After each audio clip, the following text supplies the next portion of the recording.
Alright guys, hello. This is the video that I have been promising for a while now, and it is finally here. I hope you guys learned something from this just like I did. I learned quite a bit from this actually. So maybe it will help you decide what tank you want to play in Mod 16. Or if you're new to the game, maybe it will help you decide what character you want to get into if you know that you're interested in being a tank. What I'm going to do here is go through each of the 3 tanks and explain their strengths, weaknesses, how they generate threat, all the different options that they have, and then their tab mechanic and their style. There's also going to be some video example for you so that you can see what they look like in combat, maybe see which one suits your style the best. As a lot of you probably know, I've been partial to Paladin for quite a long time, and so that's what we're going to start with. All 3 of the tank classes have their tank mechanic that increases their threat generation and gives 40% more HP. So that one will just be up there as a base factor. Each of them also have a daily that increases their max HP and heals for that amount. Paladins in particular does that, and it also increases the damage dealt by 10% for 12 seconds. Keep in mind that healing is a pretty important part of Mod 16, so healing is something that you're going to need to pay attention to and make sure that you have adequate sources for a tank.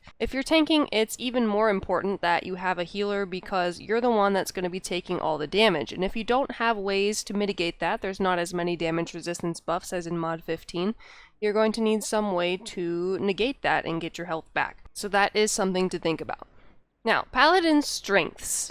They do really well in AoE situations, like if you're fighting groups of trash mobs. And the only reason for that is because they can regenerate divinity quickly in that situation, because they're constantly being hit. Paladins have a divinity meter, and they use that divinity to spend on encounters like Smite and Bane. They regain this divinity meter by blocking, or by some small flat bonuses that come from class features. So they're similar to a healer in the aspect that they have a resource that they need to manage. And coming from Mod 15, this will be a lot different to you because if you've been tanking as a Paladin in Mod 15, you're just used to running into combat, pressing Q, and then having all of the temporary hit points that you need to get through the entire fight, while also having all your cooldowns back before the fight's even over. That is not how it's going to work in Mod 16. The other strength that Paladin has that I've noticed is the potential for high AoE damage with Bane. Again, specifically in AoE situations, obviously. Because if you run in, taunt everything, get everything to attack you, then put up your shield, you're going to regain a bunch of divinity, and that will allow you to cast Bane again and again. Same with Smite, if necessary. Paladins also have an encounter power that they can use to heal themselves. So, in case your healer is not adequate, or they're dead, or something like that, you can still keep yourself alive pretty okay-ish, but it costs a lot of divinity to maintain that heal. So that might not be exactly ideal. But as always, where there's strengths, there's weaknesses. So now let's talk about some of the Paladin's weaknesses. As you might have guessed from what I said before, regaining divinity is very difficult in single-target situations, or in situations where you aren't getting hit. A prime example of this is in Castle Never, in the little room where you have to fight the zombies and stop them from reaching the center ball. They do not aggro you until they are below 50% health, right? So if you're trying to use your powers on them before that time, you're not going to be able to get your divinity back because you're not going to be blocking anything. Same thing in boss rooms where you're not getting hit terribly often by the boss. Like Orcus, for example, he only hits once every couple of seconds, and that's not going to give you a whole lot of divinity. You're not going to be able to cast your powers very often. So that is something that you need to make sure that you're aware of because managing your divinity is very important. Paladins also cannot attack while they are blocking. The only exception to this is their tab mechanic, where if they use that, the attacks will be automatically blocked until they run out of stamina. Now that we've covered some strengths and weaknesses, let's talk about how we generate threat as a Paladin. Paladins have 8 possible ways to generate threat, although you're not going to be using all of them at once. The first one is Oath Strike, which is one of your at-wills in the Justicar path. This is an AoE at-will, so you can hit multiple enemies at once with this, so this is something that you could consider using in AoE situations if you don't want to expend the last of your divinity on one of your encounters. The next possible option is Templar's Wrath, which, as you remember in Mod 15, was the one that granted you all those temporary hit points and basically made you immortal. Well, in Mod 16, it costs about a third of your divinity, and it gives you increased threat in an AoE around you, basically everything that you hit.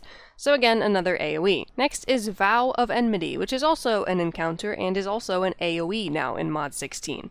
You place yourself at the top of the threat list of the target and the enemies near the target.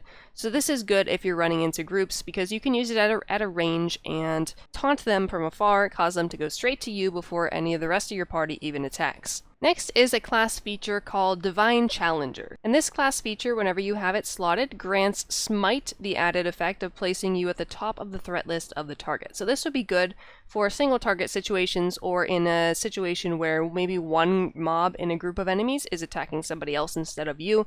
So you use Smite on them to get their attention, and you can use Smite from afar as well. Without this class feature, Smite does not do this, and this is a class feature that I've kept slotted pretty much the entire time I've played Paladin, because Smite is a good damage source as well. Next we have a feat called Divine Reciprocation, and this is a feat that goes along with the encounter power Divine Touch, which is the healing encounter power that Paladins have. What this does is it increases the threat generated by Divine Touch, and then it also gives you the added effect of healing yourself for 100% of the amount healed if you target a party member and not yourself. So basically it's a little extra healing for you whenever you're trying to save a party member, and gives you more threat as well. Remember that in Mod 16, healing generates a lot of threat.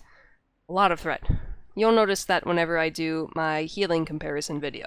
And the other option you have is another feat called Sacred Shield. And now you can't have both of these feats active at once. It is one or the other. It is the first feat pair available to Justicar. So you'll have to choose one depending on which encounter power you want to use. Sacred Shield makes Sacred Weapon generate increased threat and restore stamina with every strike. Now this is a huge go-to for me because having increased threat on Sacred Weapon along with stamina regeneration is amazing. Stamina is your shield in Mod 16.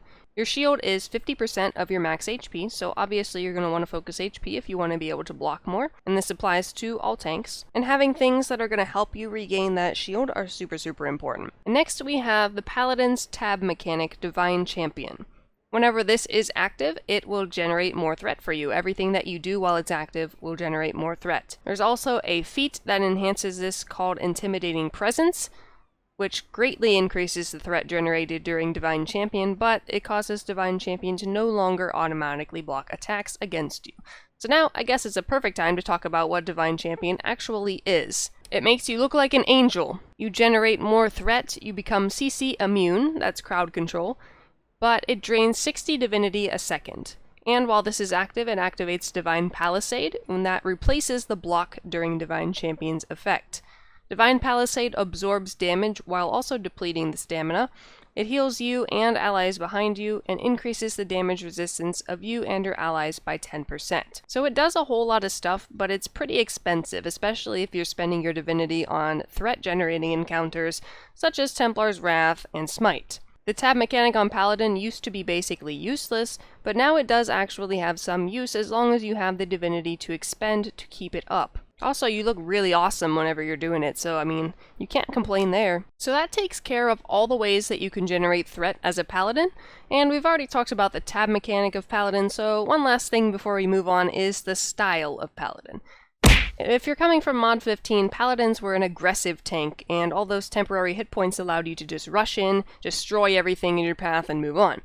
However, in Mod 16, Paladins aren't really as aggressive as the other tanks. They have to be more careful, like taunting and then blocking, and then taunting and then blocking in order to regain the divinity necessary to keep threat from your party members. And if we're being honest, that's probably my least favorite part about Paladin, because I loved being super aggressive damage tank in Mod 15. But it's definitely something I can adjust to, especially since I have one of each class available to me to play if I so desired, but not everyone has that luxury, and it is a big change to adjust to. Next up, we have the Vanguard Fighter. Just like Paladin, Fighter has the normal mechanic that increases your threat generation and gives 40% more hit points.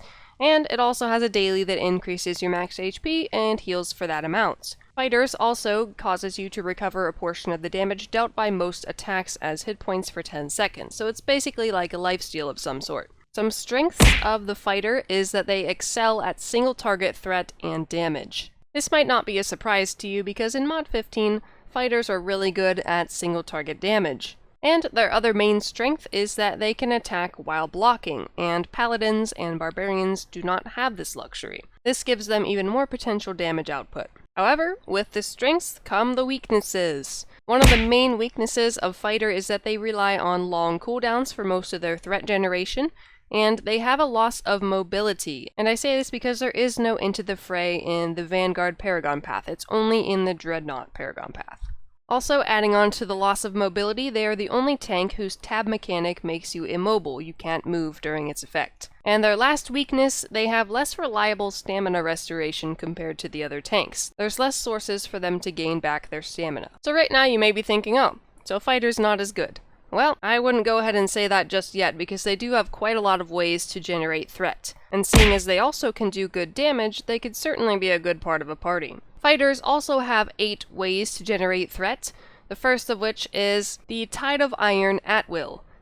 This causes your actions to generate more threat for 10 seconds. The next is Threatening Rush, which is another at will. Next is an encounter power called Line Breaker. This is an AoE attack. Next is Enforced Threat. Enforced Threat is the lowest cooldown of all the threat-generating encounters, and it is an AoE threat, so that puts you at the top of the enemy's threat list of everyone around you. This seems like an appropriate time to mention that, yes, I said that fighters excel at single-target threat, but they're also pretty good at AoE threat as well. Just because they're not as good at AoE does not mean they're bad by any means. Next is a class feature called Anvil of Challenge, and this causes Anvil of Doom to place you at the top of the target's threat list. This is a single target encounter power that deals pretty high damage. And next up is a feat called Staying Power, and this gives an additional effect to Enforced Threat. It grants the added effect of increasing the threat generated by at-wills for 6 seconds, and this is a really important one because you're going to be using at-wills a lot. So if you're able to use Enforced Threat, you'll be able to gain even more aggro just by using your regular at-wills while you wait for the rest of your cooldowns to come off of cooldown. And now we have another feat called Shield Thrower, and this is another one of those either-or scenarios. You can have either the Enforced Threat one or the Shield Thrower one. It is the first set of feats available to the Vanguard fighter. And with Shield Thrower, it causes Shield Throw to generate additional threat and have a reduced cooldown all the way down to 6 seconds.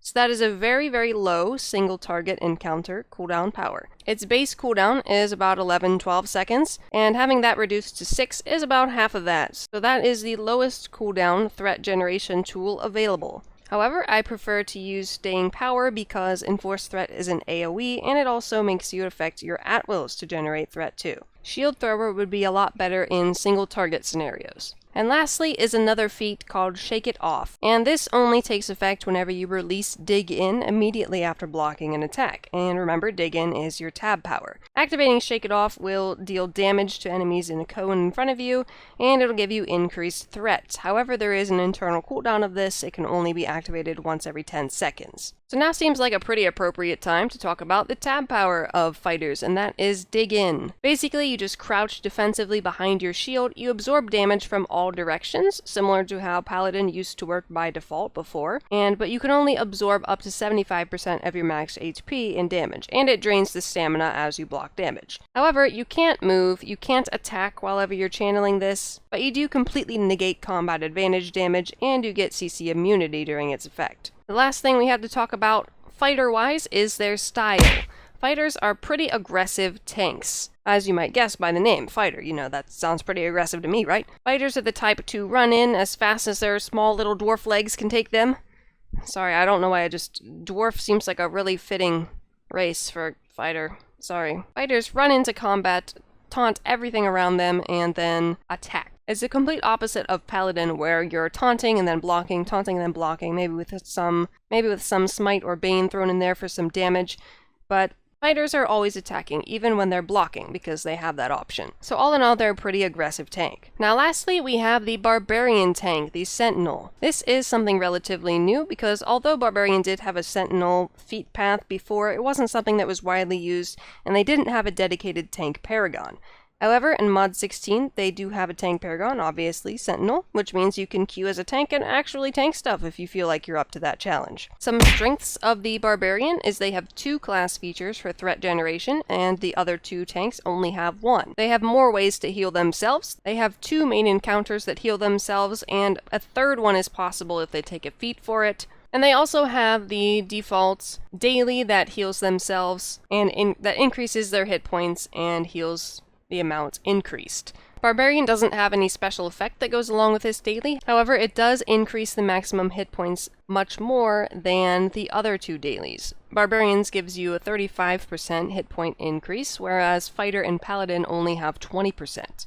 And of course, Barbarians have the default increased threat and 40% bonus hit points in their Sentinel Paragon, so that is the same there. Back to the strengths, there's one more main strength I wanted to touch on, and that is that they have the strongest tab mechanic available to the tanks in this game. Their tab is unstoppable, as I'm sure all of you are familiar with if you've ever played a Barbarian before. The Sentinel's version of Unstoppable increases the at-will attack speed, grants CC immunity, and automatically blocks all attacks as long as your stamina remains. It drains the stamina as the damage comes in, of course. So that means that you're free to attack as much as you want, and all the attacks will be blocked for you until you run out of stamina. And that's pretty great. The rage necessary to activate Unstoppable does generate a bit slower than in Mod 15, but it's not ridiculously slow. You generate this rage by dealing damage, taking damage, and killing foes. Some weaknesses of the Barbarian is that they have 1 less way to generate threat than the other 2 tanks. They only have 7 possible ways to generate threat. Also, to add on to that, the threat generation comes from inconvenient sources, like powers that aren't normally used or are annoying to use, like the Sentinel/Atwill or the Mighty Leap encounter. Barbarians also cannot attack whenever they're using their basic block. Like I said, they can attack whenever they're using their tab Unstoppable, but if they're just using their shift holding up their blade to parry the enemy's attacks, they're not able to attack. And they also have that loss of mobility from their shift key. Because, as all of you know, Barbarians are the Speedy Gonzales of this game. They sprint all around the map like crazy, right? They run ahead and die. That's like the meme of Barbarians in Neverwinter. But if you're a Sentinel, you can't do that because you don't have a sprint. Your only mobility option is Mighty Leap, or Punishing Charge if there's an enemy in the way. There's not going to be a whole lot of sprinting happening. Now that we've gone over that, let's talk about threat, and how Barbarians generate threat. And before I talk about this, I do want to say that in the video that's going to be playing in the background here, I'm not using the most ideal setup for maintaining threat, and so I did have a lot more issues here. However, I was using most of the options available to me to generate threat. But I'll talk more about what I think is the best and the worst later. The first option we have is Challenger's Slash, which is an AoE at-will. This was my first mistake. I was not using this at-will in the run that you're seeing. I should have been using this one as my primary at-will instead of Sure Strike, which I am sad about because I really like Sure Strike. Next we have Come and Get It, which is an AoE encounter, and it draws in enemies around you. So, as you might see, later on or now or whenever I decide to put it, I became an ice bender in FBI because I taunted the ice, and they just sort of like came to me like a giant ice blob, and I dubbed myself the Ice Bender. Next is an encounter called Primal Fury. I should have been using this as well in place of Indomitable Battle Strike. Primal Fury actually has a larger magnitude damage than Indomitable Battle Strike, and it grants you increased threat. However, it does have a rage cost of 40, so you need to have at least 40 rage in order to activate this. This is similar to the resource management of Paladin, however it's only 1 encounter and it's a pretty small cost. Next is a class feature called Challenger's Charge, and this causes Punishing Charge to place you at the top of the threat list. I really do like this one because Punishing Charge gives you a lot of needed mobility because you can dash really far with it to hit enemies, and having that nice single target threat bonus is also really good against bosses. Next is another class feature called Threatening Presence, and this just increases your base threat generation. I don't know by how much because that number is not stated. It should be just saying. It's always good to have threat. And now we have a feat called Leap into Action, and this causes Mighty Leap to increase your threat generation for 6 seconds. So basically, you jump at them in their face, you're like, "Hello, I'm here to see you!" And then you attack them, and everything you do after that generates more threat. Yep. And lastly is a feat called Frustrating Slash. This is another of those either-or scenarios that each tank has. You can only have one feat or the other, and it is the first pair available to the Sentinel Barbarian. Frustrating Slash increases your threat generation for 10 seconds whenever you hit an enemy with Sentinel Slash. And Sentinel Slash is a very annoying at-will to cast. It's the one where you charge it up, and then swing around. It takes up a lot of time, and although the attacks are automatically blocked for you whenever you're charging it, it's still pretty inconvenient because you have reduced movement speed, and it has a very long cast time. That pretty much takes care of all the basics, but I do want to touch on the style of the Barbarian tank, which is very aggressive, as you might guess. They generate rage, they go unstoppable, they have all these possible damage options that also generate threats, so you're going to be really aggressive if you're playing a Barbarian. And that, at least, is something that hasn't changed. Now that I've gone over the basics of every tank, I do want to touch on what I thought was the best and the worst tank. Because whenever we did the FBI runs, I did 3 of them, 1 with each tank, and the rest of my group remained the exact same, as a control. The only variable in the group was me and my tank. Some things that I noticed is that I ran out of divinity a lot as a paladin. As a fighter, I generated a ton of threat, and I actually ended up dying because I wasn't prepared for how much threat I had and how everything was attacking me. However, later on in the dungeon run, that did change, and I started to have some issues maintaining threat because of the DPS in our group. He was doing so much damage that I just couldn't keep up with it. As a Barbarian, I had the most issues, but I do think that was because I wasn't using all the tools available to me. What I would need to do is do another run with the correct setup and see if I could still manage it then. However, one thing that I would suggest to help out Barbarian is give them increased threat whenever they are unstoppable. Just like how Paladin's Divine Champion grants them increased threat whenever the effect is active, I think that would really help out Barbarian because they are going in and out of unstoppable most of the time, and because they're missing one way to generate threat compared to the other classes, I think that would be a pretty good improvement. But I know you guys just want to know which tank is the best, so I'm just going to do this in my own little way.